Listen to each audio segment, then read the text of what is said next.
इस समय पर्यटन के अलग-अलग गाथाएँ लिख रहा है और वो गाथाएँ चाहे दीपोत्सव हो या आगामी कुंभ की अपने आहट की एक पूरी की पूरी गूँज। उन सब के पीछे कहीं न कहीं जयवीर सिंह जी का हाथ है। एक मंत्री जो बिल्कुल सजग, सरल और सही तरीके से पर्यटन को सहेजने में लगा है। तो सबसे पहले तो आपको एक उत्तम काम के लिए शुभकामनाएँ। धन्यवाद आपका। हमारी जनता को क्या कहना चाहेंगे, हमारे दर्शकों को क्या देखिए, आज बहुत शुभ दिन है।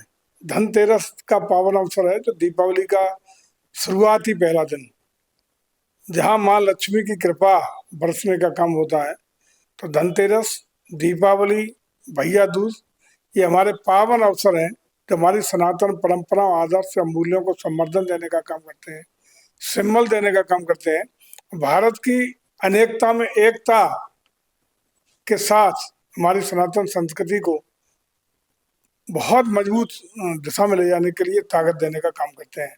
इस पावन अवसर पर मैं अपने सभी सनातन संस्कृति को मानने वाले लोगों के प्रति, चाहे देश में हो विदेश में हो, उन सबको बहुत बहुत बधाई देता हूँ, शुभकामना देता हूँ और उम्मीद करता हूँ कि हम सब लोग विश्व के कल्याण के लिए, विश्व की भलाई के लिए सनातन परंपरा, आदर्श और मूल्यों को संवर्धित करते हुए एक विश्व कल्याण की दिशा में नया कदम बढ़ाने में सफल होंगे।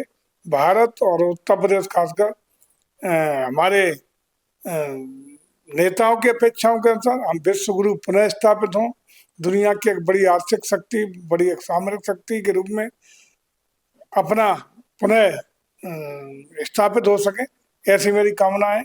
सभी के जीवन में माँ लक्ष्मी का आगमन हो, प्रवास हो, सब लोग मिलकर के भारत को उत्तर प्रदेश को उत्तम प्रदेश, सर्वोत्तम प्रदेश और भारत को विश्व गुरु बनाने के सपने को पूरा करने में योगदान कर सके, ऐसी मेरी पावन अवसर पर शुभकामनाएं। एक तरफ आप विश्व गुरु पर्यटन क्षेत्र में बनने के लिए हैं, तीर्थराज प्रयाग तीर्थों के राज हैं, कुंभ की वहाँ व्यवस्था है, तो पर्यटन महकमे की तरफ से आपको क्या लगता है कि पूरा महकमा किस तरीके से इस कुंभ? देखिए, आज जिस तरीके से आज अयोध्या की पावन धरती, भगवान श्री राम जी, प्रभु श्री राम जी की पवित्र धरती पर आज से ही वहाँ दीपावली दीपोत्सव का महापर्व की शुरुआत हुई है और रात को हम पहुंचने वाले हैं। कल एक नया कीर्तिमान पुनः बनाएंगे, क्योंकि प्रतिवर्ष हमारा पर्यटन संस्कृति विभाग के माध्यम से उत्तर प्रदेश सरकार विगत 8 वर्षों से लगातार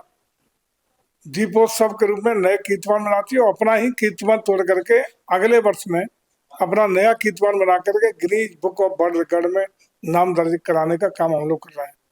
इस बार भी हम चाहे दियों की संख्या हो या एक और नया कीर्तिमान देंगे कि 1100 वेदाचार्यों के साथ एक साथ सरयू आरती का कार्यक्रम संपन्न करके हम नया विश्व रिकॉर्ड बनाने का काम करेंगे और बहुत ही भव्यता, दिव्यता, अलौकिकता के साथ कल ये आयोजन सफलतापूर्वक माननीय मुख्यमंत्री जी उसमें रहने वाले हैं। माननीय केंद्रीय मंत्री श्री गजेंद्र सिंह शेखावत जी, जो पर्यटन और संस्कृति के भारत सरकार के वरिष्ठ मंत्री हैं, वो भी रहने वाले हैं। अनेकानेक गणमान्य लोगों की उपस्थिति में ये कार्यक्रम कल अयोध्या जी की पावन धरती पर संपन्न होने का काम होगा। इसी के ठीक 15वें दिन काशी विश्वनाथ जी की धरती पर, बाबा भोलेनाथ जी की धरती पर देव दीपावली का कार्यक्रम बहुत ही भव्यता, दिव्यता, अलौकिकता के साथ हम लोग संपन्न कराएंगे। और जैसा कि आप जानते हैं कि मकर संक्रांति से लेकर के महाशिवरात्रि तक के दिनों में 12 वर्ष के बाद एक महाकुंभ का अवसर आता है। ये सौभाग्यशाली हम लोग कि ये अवसर हम लोगों के कार्यकाल में इस बार हमें मिलेगा। और जब अर्ध कुंभ था 2019 में, तो दुनिया ने भारत की सनातन परंपरा, आदर्शों को संवर्धित होते हुए देखा है। भव्य दिव्य अलौकिक कुंभ भी मना और बिना किसी विघ्न बाधा के, बिना किसी छोटी सी घटना के भी हम लोगों ने संपूर्णता देने का काम किया था आदरणीय मुख्यमंत्री श्री योगी आदित्यनाथ जी के नेतृत्व में। और इस बार चूंकि महाकुंभ है, तो दूनी ताकत से, दूनी व्यवस्थाओं के साथ, उस समय 25 करोड़ के करीब पूरे देश और दुनिया के श्रद्धालुओं की आवक दर्ज की गई थी।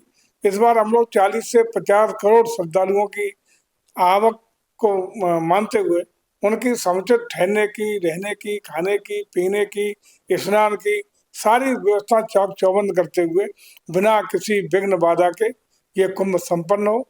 अलौकिक कुंभ, भव्य कुंभ, दिव्य कुंभ की हम लोग पूरी युद्ध स्तर पर तैयारियां कर रहे हैं।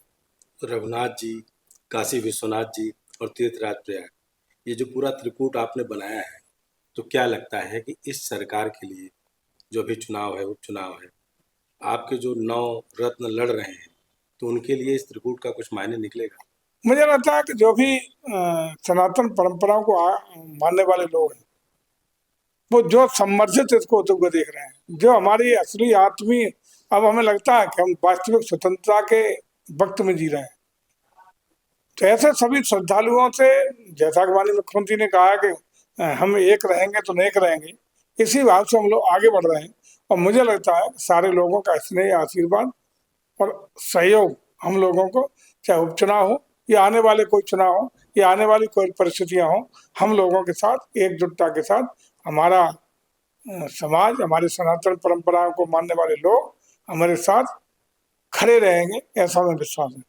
यह जय घोष जयवीर सिंह जी का पर्यटन विभाग के लिए और आने वाले समय में कुंभ, दीपोत्सव और काशी विश्वनाथ के दीपदान के महोत्सव का पूरी तरीके से एक समागम होगा, यही शुभकामना हमारी तरफ से है।